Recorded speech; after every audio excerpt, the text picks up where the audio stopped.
मैं चंदन भारती आप सबों को करता हूं प्रणाम। इस लॉकडाउन के समय में सभी आदमी अपने घर में रहें, सुरक्षित रहें, इसी में आपका भलाई है। घर से बाहर ना जाएं, रोड पर ना जाएं। मैं आपको फिल्मी दुनिया म्यूजिक कंपनी चैनल से एक बार सभी तमाम कलाकार करता हूं प्रणाम।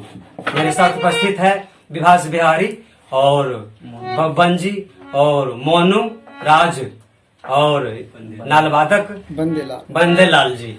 Bye bye.